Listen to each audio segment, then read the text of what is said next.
obviously just disappointing. I feel like our guys prepared really well for this game. We had chances to win the game, and you can't turn the ball over in games like this and expect to win. And we didn't create turnovers on defense. So, there were some critical penalties in the game that hurt us, and obviously the turnovers hurt us. You look at it and you say, we outgained them 411 to 280 and held them 122 yards passing. If you said me going in the game, that's what was going to happen, I'd tell you we won the game. But, again, turnovers are the most telling stat that pertain to wins and losses. Obviously, we started in a hole in this game. I don't think we started very well. We had a drive on defense early in the game. We were really discombobulated. When they scored a touchdown, they made it 17-0. And other than that, I thought we played really well defensively. I thought offense, we started slow, but we picked it up, like I said, and really did a good job moving the ball the rest of the game and outgained them. But again, it was critical turnovers that I think I guess are the story of the game.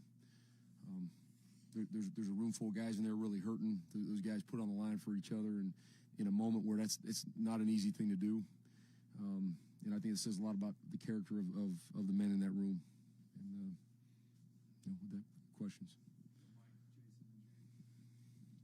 Coach, as you mentioned, you outgained them 400 yards to about 280, but the slow start offensively kind of really hampered you guys down. You never really got out of that hole. Can you talk to us about that slow start offensively?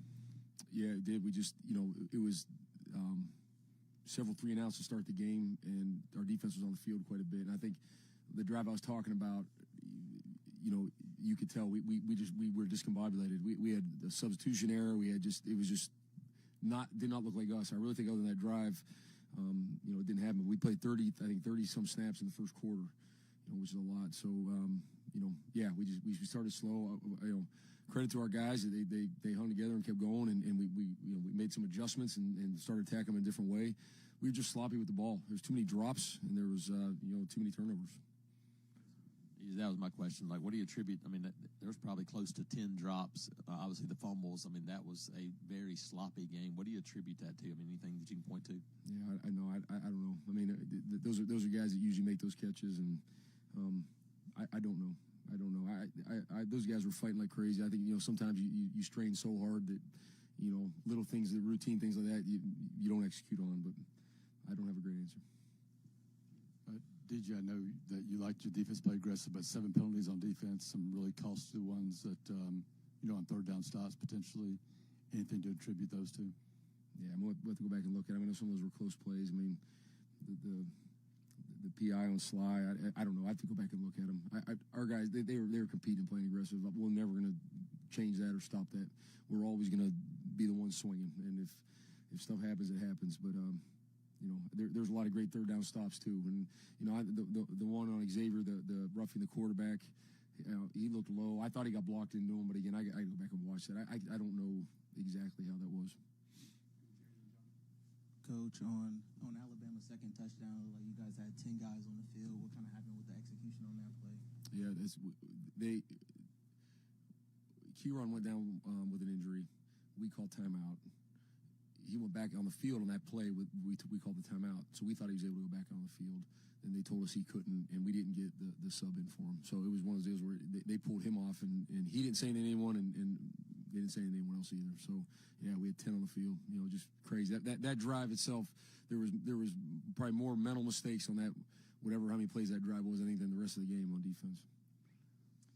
Hey DJ. Cam's probably the best player on this team, and he fumbles at the end there. Just what did you tell him in the locker room post-game, and how were you able to pick him up post-game? Yeah, I just told him I love him and keep his head up. Cam's a great player, done a lot of great things for this program. Obviously, in that moment, he was fighting, trying to get yards, and it happened. We got to be better with our ball security for sure, but it's nothing for Cam to hang his head about, man. Cam is a great player and even better person.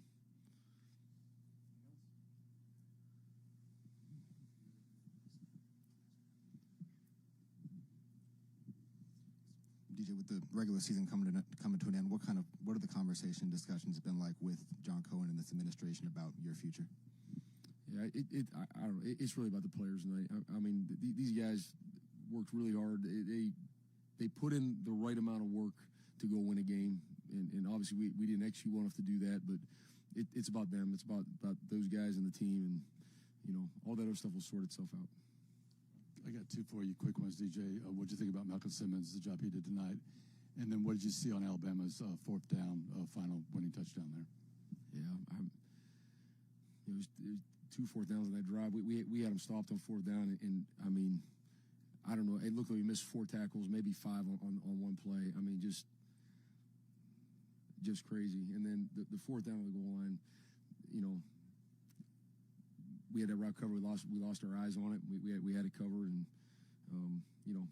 credit to them. Their quarterback made a good play, good throw, and obviously they were both on the same drive. And it was just a critical drive in the game where it was like 2 fourth down conversions. It was penalties. It was just one of those deals where just break your back.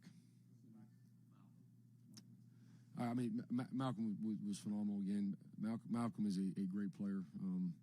Can do a lot of things. He's very versatile, and I thought he played really well tonight, and he's made big plays for us. DJ, you mentioned the fight in your guys tonight. If you could just talk about how the second half started, how you guys were able to kind of put yourself back into a position to win the game. Yeah, I mean, again, coming out of the locker room, coming to the locker room at halftime, there was no panic. Everyone was just kind of like, all right, matter of fact, here's what we did well, here's what we didn't do well, here's what we got to correct. Let's go out there and do it. And I thought our guys did a great job, but we were right where we wanted to be. I mean, even with that long drive defensively, we're driving to go score and to go win the game. And I fully believe that's what we were about to do, and I think our whole team did.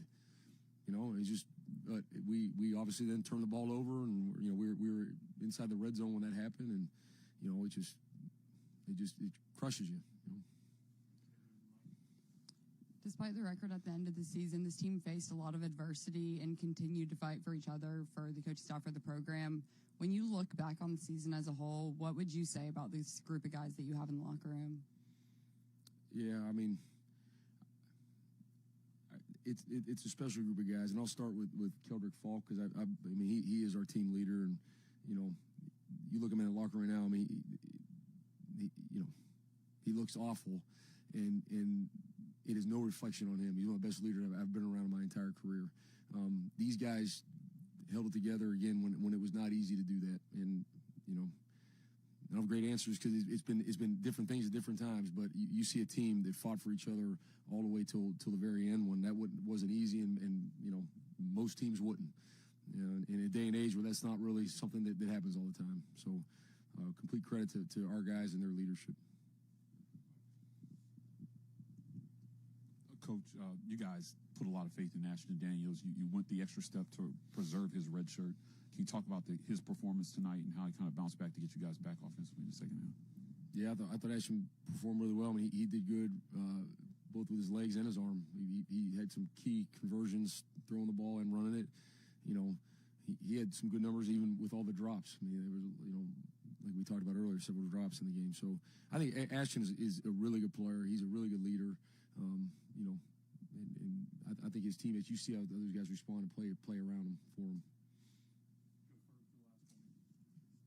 Yeah, DJ, you guys' running back production, it seemed like it was tough for y'all to get a ground game going with those guys. How much did you think that played kind of an impact with the offense, getting off that slow start and kind of piling up the time of possession? Yeah, I think early on it was. We had to adjust and kind of change some things in our plan, but we knew it'd be tough running on them. I mean, they do a good job, and some of the quarterback run game, the +1 run game was something we knew we had to go to, and I thought again Ashton did a good job of that, and it was a slow start, but all in all, I thought they came back, and again, with the numbers we put up, it really came down to a matter of taking care of the football. It was the turnovers and the drops in some critical moments. Thank you.